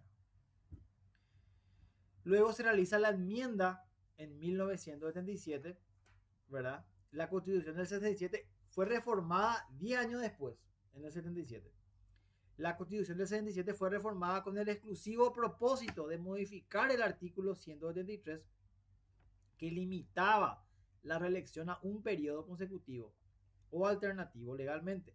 Se promulga un nuevo texto de dicho artículo que consagra la reelección sin ninguna limitación. Se promulga en fecha 10 de marzo del 77. En la Convención Nacional se negaron a participar los opositores, que eran los perdedores, ¿verdad? Los febreristas de la mano de Gallo Paloma y los liberales de la mano de, ¿cómo se llama?, Domingo Laino. Entonces, para hacernos una resumida cuenta, y me van a disculpar el humor, ¿verdad? Euclides, Acevedo. Venimos de la Constitución de 1940, ¿verdad? Que es la Constitución del mariscal José Félix Estigarribia, ¿verdad? Fue de carácter regresista, es lo que decíamos, ¿verdad? Donde se suprimieron muchas garantías constitucionales y muchos de los avances de la Constitución de 1870. Y en ese contexto, esta Constitución vive, creo que eran 27 años, ¿verdad? Y posterior a ello se sanciona la Constitución de 1967, ¿verdad? Que sí ya es una Constitución un poco más garantista que la Constitución de 1940, que fue reformada en el 77, pero lo único que reformaba era el carácter de la reelección, que pasa a ser indefinida, ¿verdad? Durante la época del gobierno del general Alfredo Stroessner. Eso es importante de mencionar. Y con eso terminamos la unidad 4. Y creo que con eso podemos cerrar el día de hoy. No sé si les parece o quieren hacer la unidad 5 ya. No es largo. Podemos hacer el 5 si quieren. Como a vos te parezca mejor, no, mi querido Suazo. Ya vamos a hacer el 5. Vamos a hacer.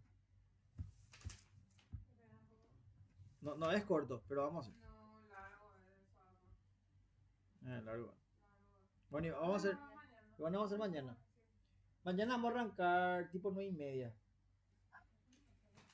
No importa. 9:30. Y vamos a tratar de terminar Costi para la 1 a las 2 de la tarde. Vamos a hacer ese esfuerzo. Para la 1 a las 2 terminamos Constitucional. Y vamos a descansar una horita y después le metemos. Quiero hacer un repaso express de niñez.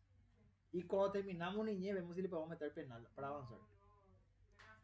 Porque penal falta todavía Unos cuantos. 100 artículos, falta todavía. Entonces tenemos que meterle ese. Y bueno, voy a subir las grabaciones. Hoy sí prometo subir todas las grabaciones, perdón.